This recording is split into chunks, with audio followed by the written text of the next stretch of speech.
I've generally tried to avoid the media storm because it's just so toxic. It's counterproductive, and it just weighs upon my soul to follow it most of the time. But, you know, the stuff with the Twitter files that has come out, the things Matt Taibbi has reported are astonishing because they're things that we already knew. And I'm sure many of you already knew. We've seen them happening. We've seen the numbers on our own channels. We've seen the various clever ways of suppressing messages. We've seen channels deleted, but also just kept under wraps, hidden from their own followers and subscribers. That's what we've experienced. And I'm not even sure who's hearing this video, but it isn't everyone who subscribed to our channel. I don't know if it's anyone who didn't. I don't know. But it is incredible to see evidence come out showing the way that this censorship and suppression and algorithmic distortion has taken place, how it's been done consciously.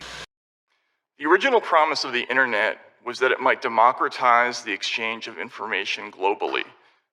A free internet would overwhelm all attempts to control information flow, its very existence a threat to anti-democratic forms of government everywhere.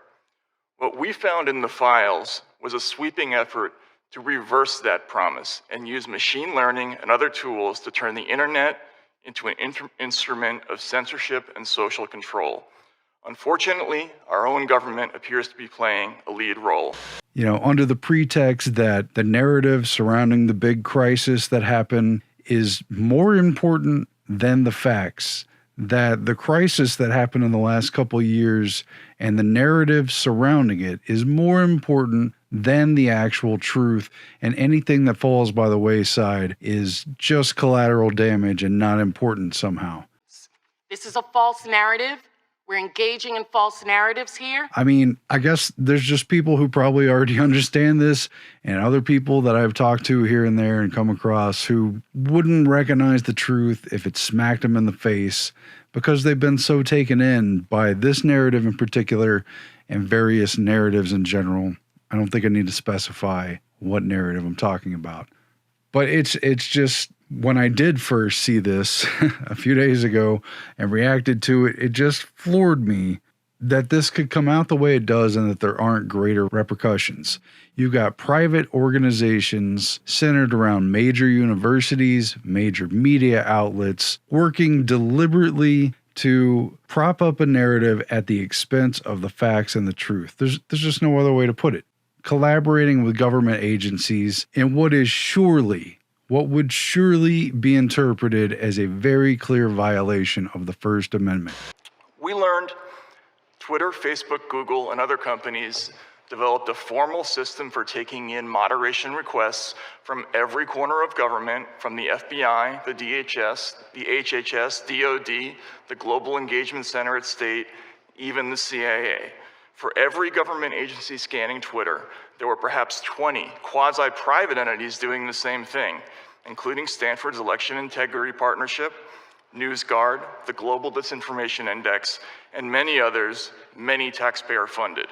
In your testimony describing the cooperation between the federal government and tech companies like Twitter, you stated, quote, "A focus of this growing network is making lists of people whose opinions, beliefs, associations, or sympathies are deemed to be misinformation, disinformation, or malinformation," end quote.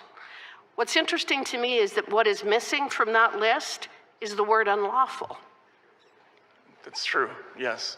And so it notably seems to be missing from the FBI's lexicon.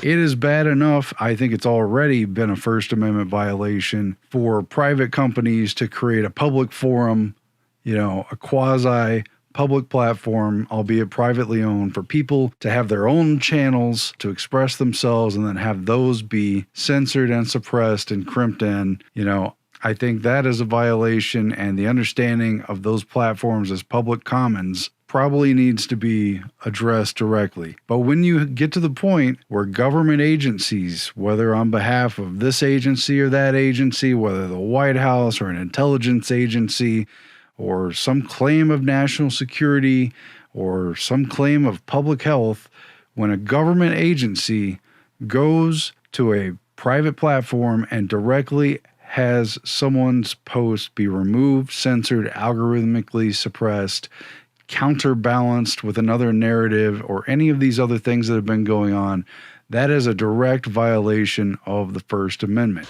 There was a lack of capability around election disinformation. This is not because CISA didn't care about disinformation, but at the time, they lacked both kind of the funding and the legal authorizations to go do the kinds of work that would be necessary to truly understand how election disinformation was operating.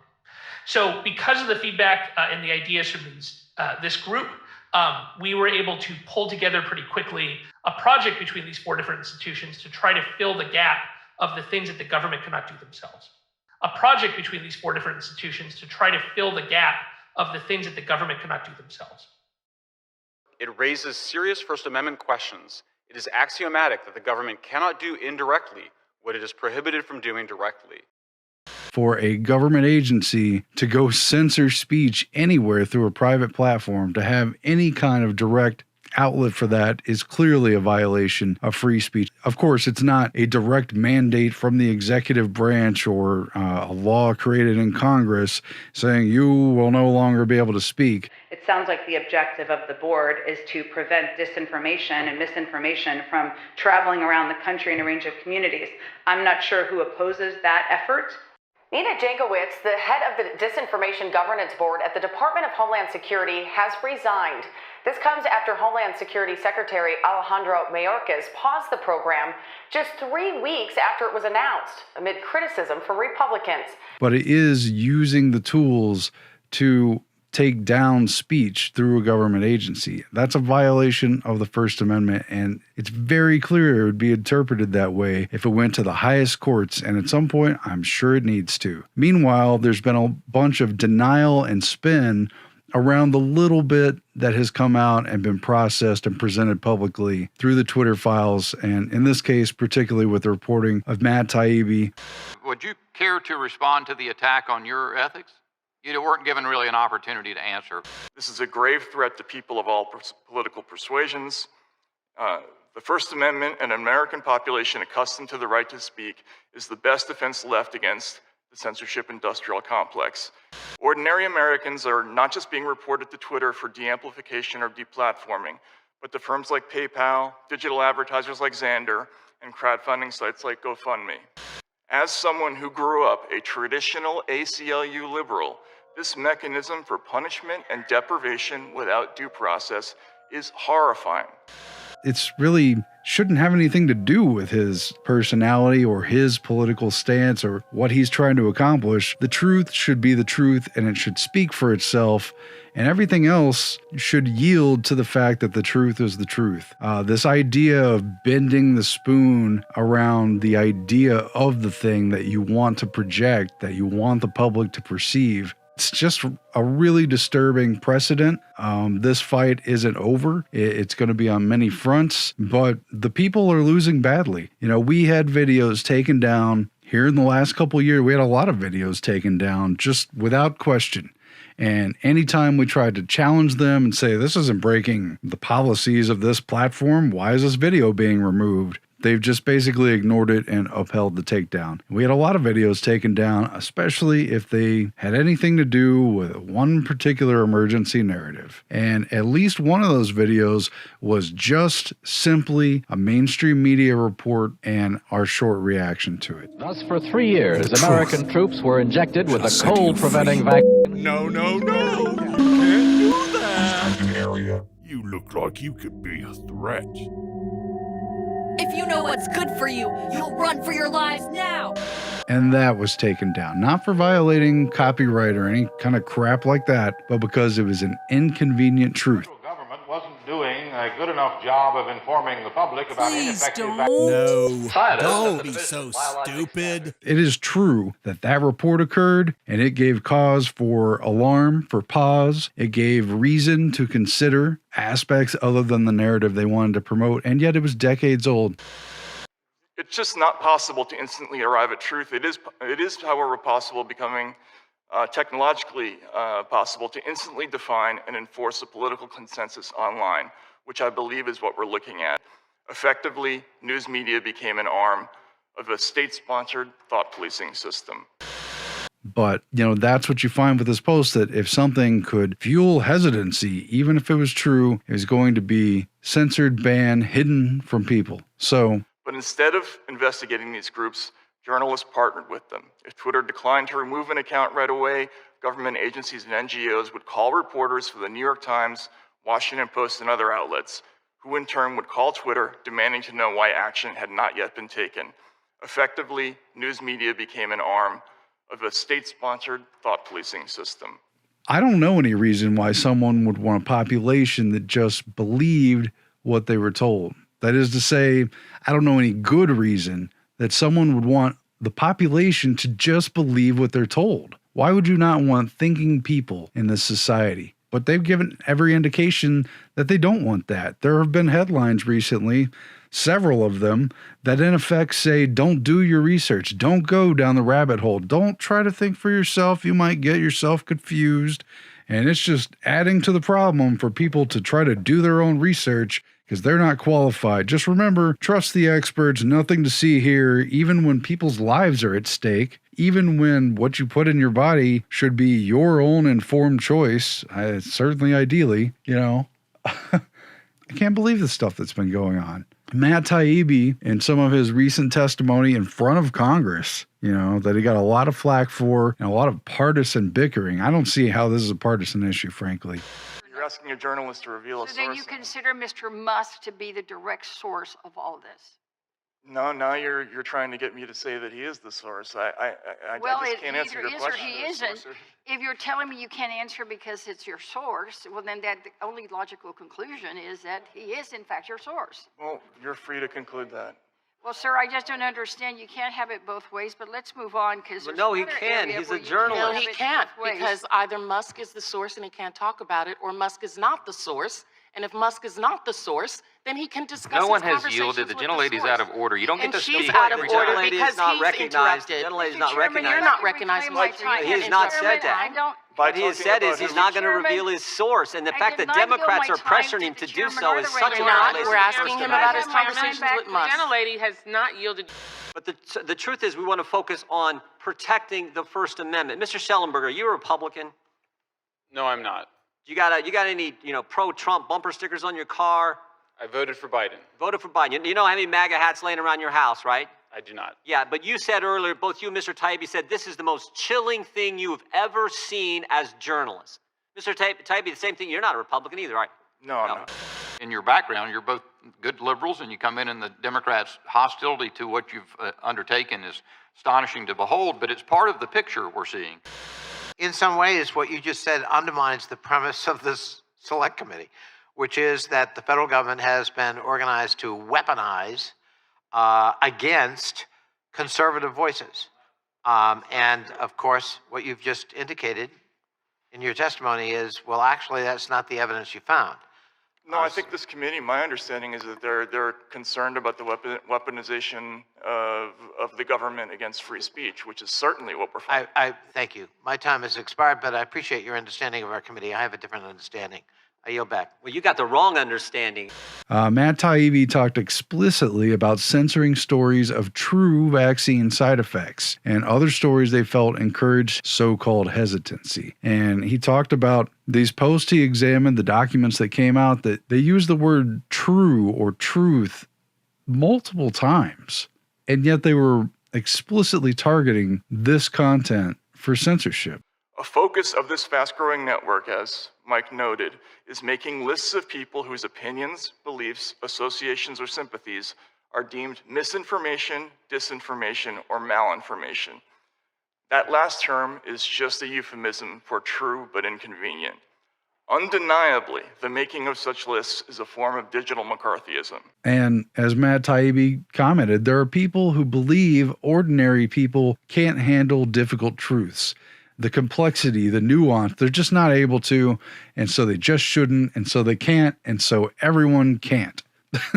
It's just ridiculous on its face. It's a very despotic and tyrannical indicator. whatever this governance of private-public partnerships is, whatever the importance of the big narrative is or supposedly is, the idea that ordinary people can't handle the truth so they're not allowed to even try, and that their feelings about complex issues somehow don't matter and therefore their voices can't be heard. It is frighteningly absurd. It is right out of any of these dystopic novels or movies that I'm sure you've all seen over the years. You want a few examples? There they are.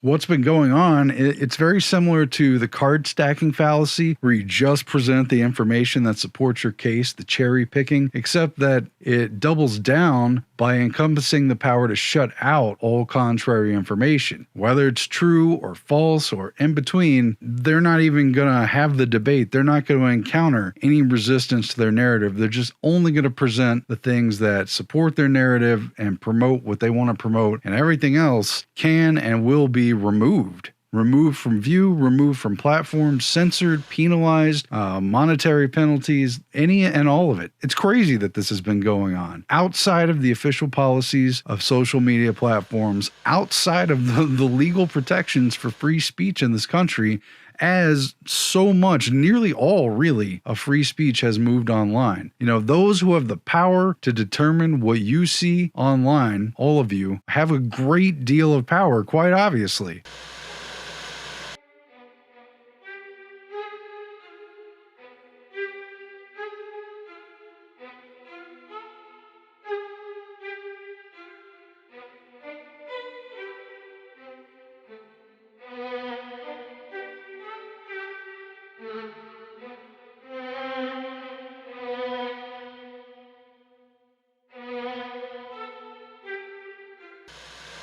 I mean, sure, they still print some newspapers, and technically you can walk around town and talk to people one by one or hand them out a flyer or something, but I think it's pretty clear that when it comes to political issues in particular and ideas in general, most of the influence is happening in online encounters. People are going online primarily to social media, primarily to Google and other search engines to find the ideas that are going to form their opinions and whether or not they reinforce the prevailing attitudes, the official narratives.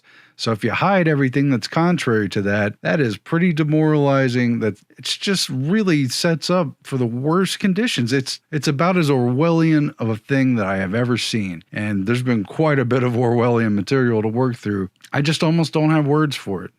So Now we know. Now we all know why. You guys said at the outset, this is the most chilling story. And you guys are New York Times bestsellers, award-winning journalists.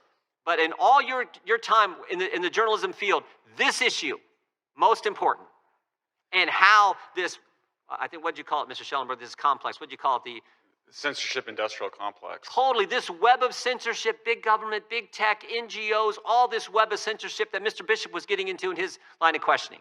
That's what this committee is going to get to. And that's not right or left. This is just right or wrong. This is wrong. We know it's wrong, and it's about protecting the First Amendment. Twitter and Stanford in particular were accused of running a disinformation campaign to hide the truth about a topic no one's allowed to even talk about. The Virality Project also flagged reports of people contracting COVID after getting vaccinated, true vaccine side effects, and, quote, worrisome jokes. The hall monitors at the Virality Project described all of these instances as disinformation events. The project explicitly targeted, quote, true content which might promote vaccine hesitancy. But Matt Taibbi said, we found a tweet from the Virality Project at Stanford, which is partnered with a number of government agencies and with Twitter itself and a number of other private companies, where they talked explicitly about censoring of true vaccine side effects and other true stories they felt encouraged hesitancy. They believe that ordinary people can't handle difficult truths, so they think they need minders to separate out things that are controversial and difficult for them. The Stanford Internet Observatory, the University of Washington, the Atlantic Council's Digital Forensic Research Lab, and Graphica have all inadequately disclosed ties to the Department of Defense, the CIA, and other intelligence agencies. They work with multiple U.S. government agencies to institutionalize censorship research and advocacy within dozens of other universities. If government officials are directing or facilitating such censorship, Notes one law professor, it raises serious First Amendment questions. It is axiomatic that the government cannot do indirectly what it is prohibited from doing directly. Moreover, we know that the US government has funded organizations that pressure advertisers to boycott news media organizations and social media platforms that refuse to censor and/or spread disinformation, including alleged conspiracy theories. His partner in the testimony, Michael Schellenberger, said this is very disturbing because what they're doing is putting labels on the tweets, and in doing so, they're also trying to discredit you. It's another form of censorship on top of the censorship that's part of the larger disinformation campaign. It is important to understand how these groups function. They are not publicly engaging with their opponents in an open exchange of ideas. They aren't asking for a national debate over the limits of the First Amendment.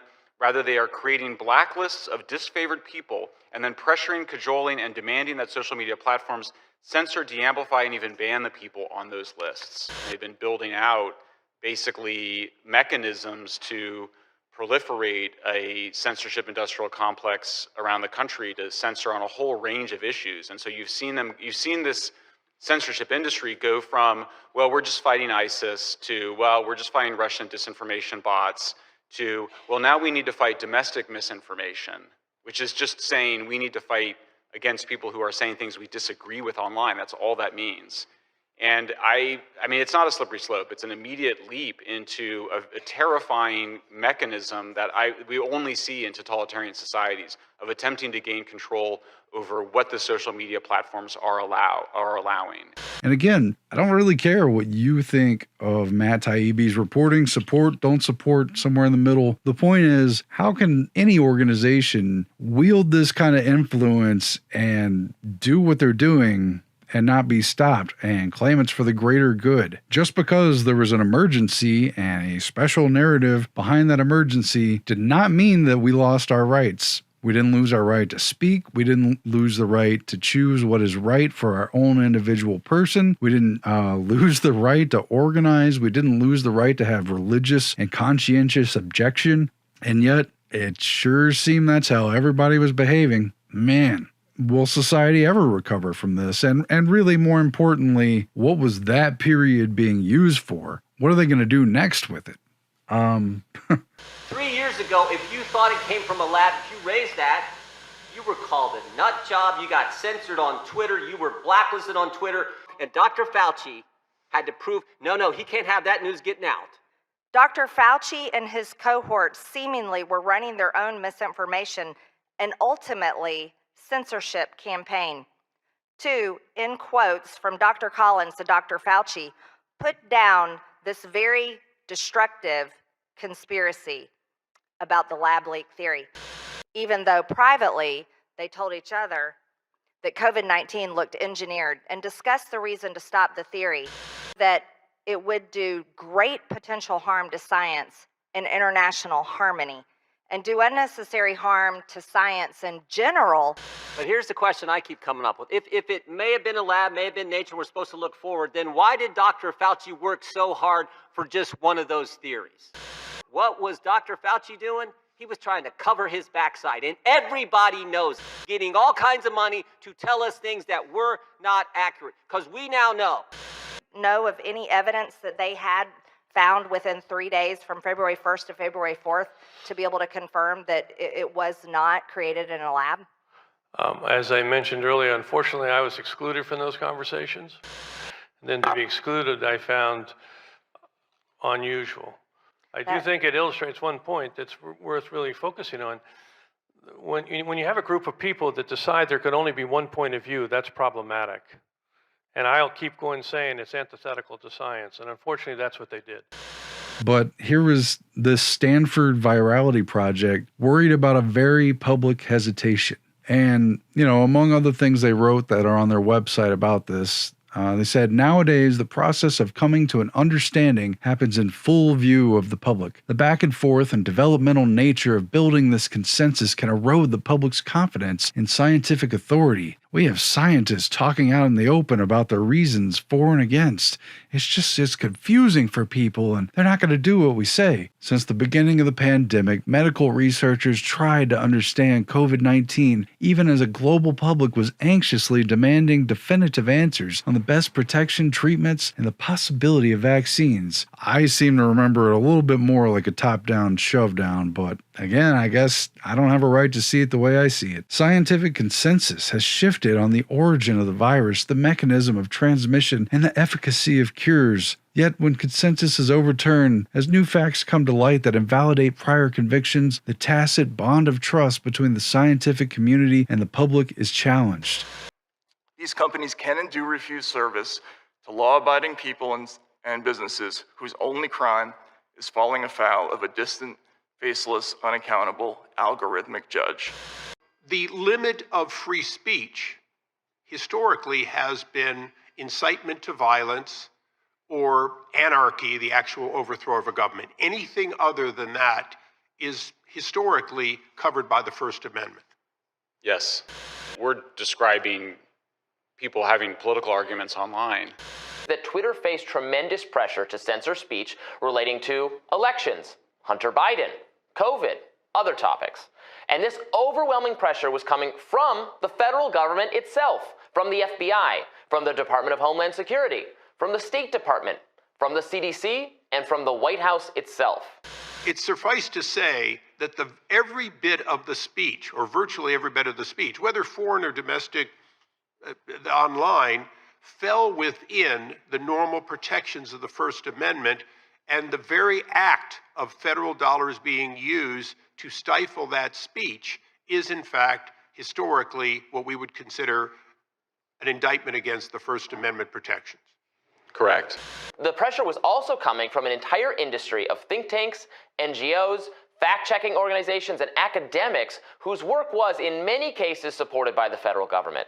They spent your tax dollars building infrastructure and information surveillance with the ultimate goal of silencing you. So what they're beginning to suggest is that really the open information is the problem, and that basically the public probably shouldn't even see anything so complex that it would suggest something isn't true, or that they don't have it all figured out, or that a complete mandate or an authoritative policy might have some nuances. And so basically that should be figured out in secret, and the public should just be told what to do. And anyone who's raising questions about the gray area in between shouldn't be allowed to be heard, shouldn't be allowed to speak, I guess. The following scientific conversation, consumers of medical news needed to master scientific concepts. They had to have PhDs in immunity, RNA, and the methods including the trials of these vaccines. And lacking the tools to decipher the leading consensus among medical experts, evaluate the premises, and understand specific updates to fit among a wealth of challenging information, the public naturally became confused. The public are such children. Confusion fed fear. And doing what Uncle Matt tells them. So now we're going to scare the pants off them by pretending this new variant is going to be even more lethal. Total lies. Absolute lies. People, this is hugely significant, a vast scandal, I think. But what we've seen is other journalists targeting their ire on Isabel Oakeshott. Yeah, because you pointed out Julia Hartley-Brewer, I think, has written a piece in the Telegraph where she's basically said, in what world is Isabel Oakeshott this story? This story is about 100,000 messages that reveal that know her quite well. Yes. And, the BBC and others have completely lost their minds over this, probably because A, they were outscooped, and B, they weren't really... To make matters worse, policies related to COVID-19 evolve with the latest scientific findings, occasionally requiring citizens to change their lifestyle and habits, sometimes within a few days' notice, and sometimes with the authoritative police state mechanism telling them that they basically have to, or they'll lose their way of life, or maybe their children, or... I mean, come on. For example, since February 2020, the UK closed and reopened schools twice, based partly on shifts in understanding of indoor transmission risks. This is nauseating to read. At the end of the day, what happened was they said the public can't handle this kind of nuance and confusion, so they knowingly censored true information. They knowingly took down facts. And they hid that information. They took it down. They wrote to people at Twitter and other social media platforms and had that content removed. The chairman claimed that big government and big tech colluded to shape and mold the narrative and suppress information and censor Americans. This is a false narrative. The Virality Project's research shows that this critical process of changes, updates, and reversals in scientific consensus can be misused to fuel hesitancy and engender distrust in medical experts. You gotta earn trust, and people have a right to discuss these things. It isn't right what happened. It offers a window for anti-vaccine activists and influencers to claim that experts and policymakers are incompetent. So let's skew information to make it seem like they're always competent and never wrong. Malicious. A June 2021 report by the Virality Project warned Twitter that the release of Dr. Fauci's emails was being used to, quote, exacerbate distrust of Dr. Fauci and U.S. public health officials. That same report lamented that the emails were being, quote, interpreted to suggest that the coronavirus may have leaked from a lab.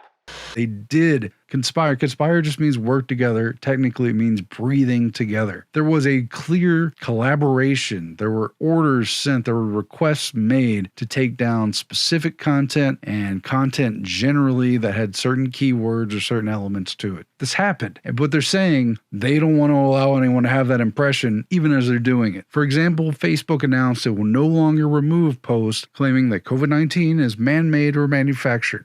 Senator Ted Cruz responded that it was now clear Facebook had been utilizing their monopoly position to censor on behalf of the government. I am not a big Ted Cruz fan, but from all we know, that's true. It's just true.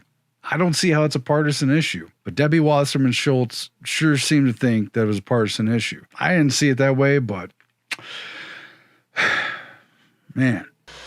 Being a Republican witness today certainly casts a cloud over your objectivity.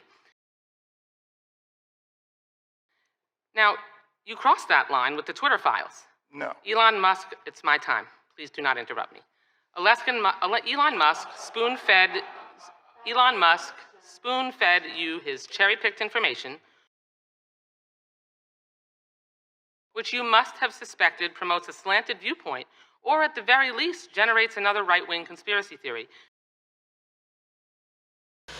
And so the Virality Project on their own website, they were worried about things like the back and forth and the developmental nature of building this consensus and how that can erode the public's confidence in scientific authority. So it's at the cost of the public's own expression and their ability to talk amongst each other and even to warn each other if there's something important enough to warn each other about. They discussed how policies related to COVID-19 evolved with the latest scientific findings, occasionally requiring citizens to change their lifestyles and habits. It wasn't occasional during that period. It was very deliberate, and it was really pushing the boundaries of society. I mean, why should people lose their rights in society because there's deemed an emergency that it later turns out we weren't even getting true facts about? I mean, come on. This is not even about the details of what was true and what wasn't. It's about the concept of not allowing truth to be known, even when they know it's true, because it doesn't help their own narrative, because it doesn't help the idea that this group, this conspiracy wants to put forward. I mean, I just encourage you to look at this yourself if you haven't. Richard Stengel, you know who that is? Yes, he's the former, the first head of the Global Engagement I Center. want the American people to hear from him for 30 seconds. Basically, every country creates their own narrative story. And you know, my old job at the State Department was what people used to joke as the chief propagandist job. We haven't talked about propaganda. Propaganda, I'm not against propaganda. Every country does it, and they have to do it to their own population. Every country does it. Every country does propaganda, and they have to do it to their own people, is what Mr. Stengel said. If I understand correctly, he was the head of the Global Engagement Center at its creation, right? He was, and in his book, Information Wars, there are a number of passages where he talks about creating a whole of government solution to the information problem. He hastened to say that he didn't want to create a quote information ministry, but what he was describing roughly approximates that. I mean, among other things, it emerged that Wikipedia, for instance, had 5,000 editors dedicated to tracking things during COVID-19 and 85 million edits. It's 85 million things they changed to maintain this narrative. I mean, it's an Orwellian story. It's a Humpty Dumpty, putting the pieces back together story. And it's just shameful. It is shameful. And if books and newspapers and the radio are efficiently controlled, the people will read and accept exactly what the few in control want them to. In communities of this kind, despotism stands a good chance. I had kind of thought that I would get into John Milton's Areopagitica. It was a speech and pamphlet that he published in 1644, right before the incident with Charles I and the Civil War in England. And I was going to find a passage, but it's written in that old language. I read it a couple of years back, and it's one of those really strong pro-First Amendment sentiment writings. Of course, it happened before the United States was formed and before the First Amendment was about the United States free speech. But this all formed in England and the growth of English civil liberties. It was a very big movement that I used to not know very much about. Now I've kind of studied it a little bit. I still have a lot to learn. But this was a time period where publishing was explicitly granted by royal charters, and they repealed that a little bit with the Habeas Corpus Act of 1640, abolishing at that time the Star Chamber, and this allowed censorship to be loosened, so publishing exploded at the time, and it went from a couple dozen publications and publishers to like more than 300. And so England at the time really had a sense of emergency about controlling perception and information.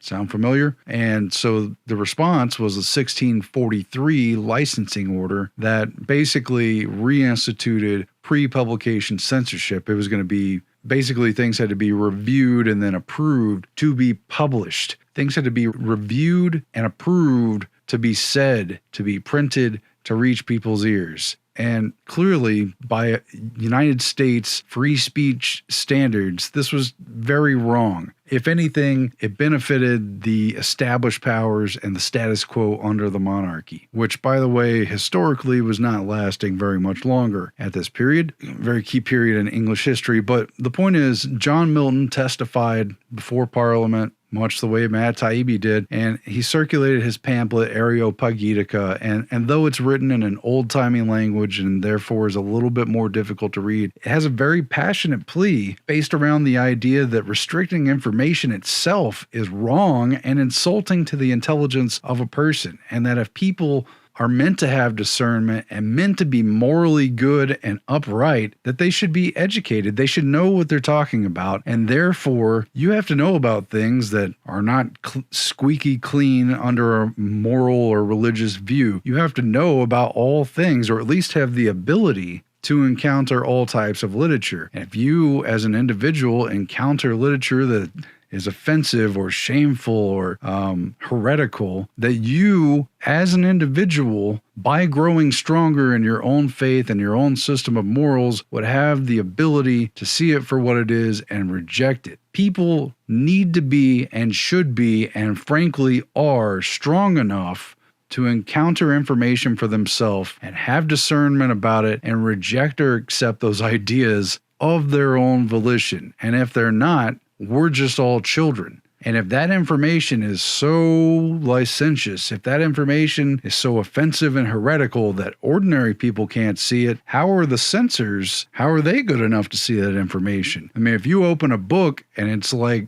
the funniest joke in the world that kills you on the spot, or if you open a book and the evils on that page convert you to a devil worshiper immediately, how can the censors review that information to know that they need to restrict it from people? See what I'm saying? They have to have discernment, but what makes them better than other people? Are they more qualified, really, to encounter that information and not be tainted by it, but other people in society cannot decide for themselves if that information is good, if it has a value or not? And if books and newspapers and the radio are efficiently controlled, the people will read and accept exactly what the few in control want them to. You know, part of Milton's argument advances the idea that you kind of have to know what the ills of society are in order to reject them and in order to steer clear of them and in order to learn lessons to make you stronger against those sort of devices in life.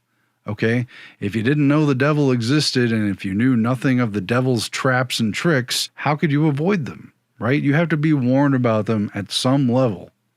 And it can't be through a complete blackout because that type of censorship, making a complete taboo on the thing you're against, basically just makes people curious about it. And it also makes them ignorant and childlike, which is the very thing they accuse people of being like, that they would need to censor the narrative, that they would need to control the narrative just to tell people what to do, but that people couldn't handle complex truths.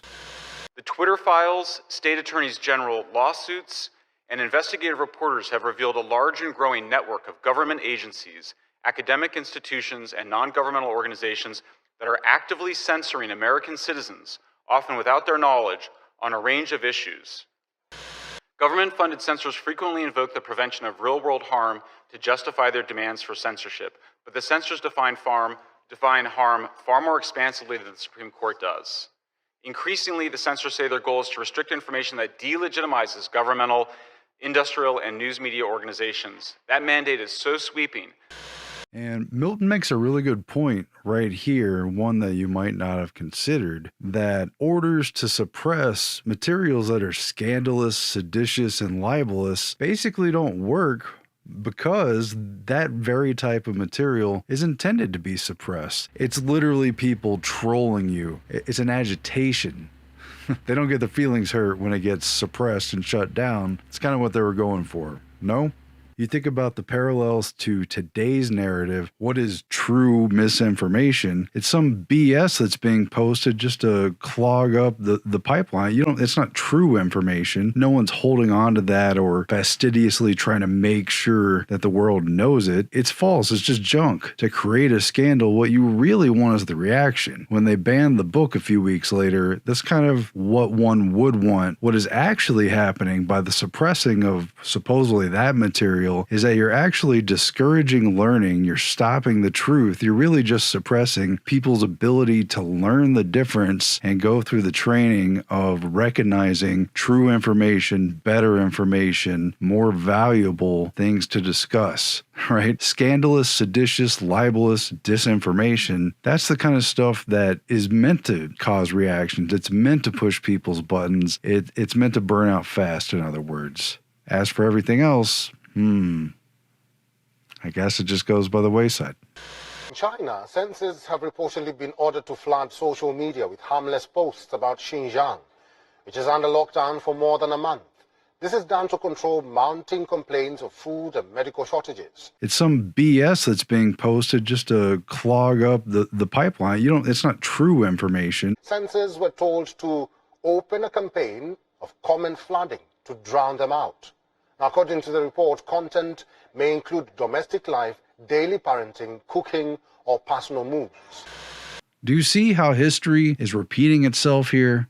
This was England 100 plus years before the American Revolution. And yet, to me, it sounds like exactly what is happening in the environment online today. It's as if we as a people have learned nothing. They act like anything that could persuade people to support a right-wing candidate or a far left-wing candidate or a foreign power just shouldn't be known to them. But if it's such a good point, why wouldn't it be persuasive? But if that foreign power or that political extreme is so detestable, don't you think people would figure that out for themselves? Why would people want to support their own demise? You see what I'm saying? You can't have a society that was taught to read, taught to become literate, and then tell them you can't see anything that isn't within the bowling bumper lane. We have to make it such that when you roll the ball, you always just hit the pins. You can never go out of bounds. Society cannot operate in a way that its citizens are supposed to be so childish and ignorant and simple that encountering information that goes against the official narrative or goes against their own values would spoil the whole thing. If that's where we're at, then we're in really deep trouble, okay? And we are in trouble. But the idea that there's going to be minders, people who they know better, but you can't know better, it's ridiculous. Okay.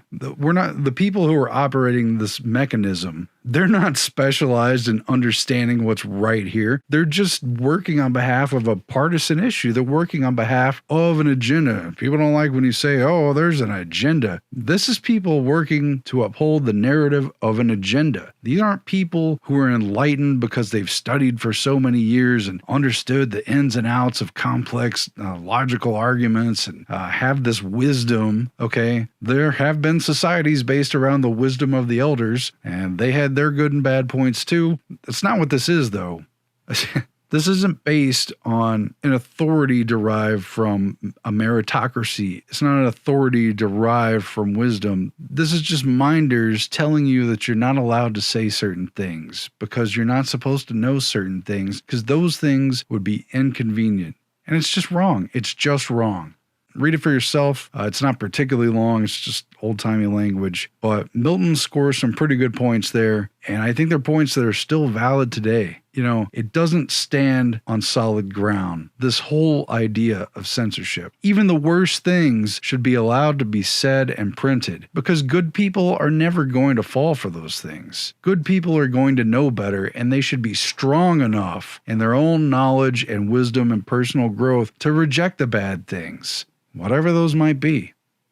Instead, what's happened here has not only knowingly shut down people who speak the truth at great consequence to their lives and their well-being and their livelihoods, but it's just systematically evil because it is rejecting the truth for the false truth that is being propped up to serve an agenda. I don't know how else to say it. I'm appalled by this. And as much as I knew this was going on, I didn't know specifically what and specifically who was involved. I could tell it was going on, though. It's still kind of shocking. It is shocking, and it's shocking that it can come out and that the public is so conditioned to this hyper-polarized atmosphere that so many people could see this truth and still say it's false, that's a lie, that's not what's going on. That's just someone's partisan, scaremongering and whatever. I think everyone hearing my voice already knows anyway. I just don't know what to do. I'm just appalled. All right. Got more stuff on the way that we've been crafting more carefully, but it's just a reaction video. So, for what it's worth. The censorship industrial complex combines established methods of psychological manipulation, some developed by the U.S. military during the global war on terror, with highly sophisticated tools from computer science, including artificial intelligence. The complex's leaders are driven by the fear that the internet and social media platforms empower populist, alternative, and fringe personalities and views which they regard as destabilizing. Importantly, the bar for bringing in military-grade government monitoring and speech countering techniques has moved from, quote, countering terrorism to, quote, countering extremism to countering simple misinformation, otherwise known as being wrong on the internet. I've never worked on an issue where so frequently while doing it, I just had chills go up my spine because of what I was seeing happening. I never thought in my own country that freedom of speech would be threatened in this way. And it's just frightening when you get into it. Because it is a bedrock principle of our constitutional system that the government does not get to decide what speech is acceptable or true. Under the First Amendment, Americans have a right to speak freely, regardless of whether their speech upsets the preferred narrative. In fact, that's when it needs the most vigorous protection. The First Amendment and an American population accustomed to the right to speak is the best defense left against the censorship industrial complex. If the latter can knock over our first and most important constitutional guarantee, these groups will have no serious opponent left anywhere. If there's anything the Twitter files show, it's that we're in danger of losing this most precious right, without which all democratic rights are impossible.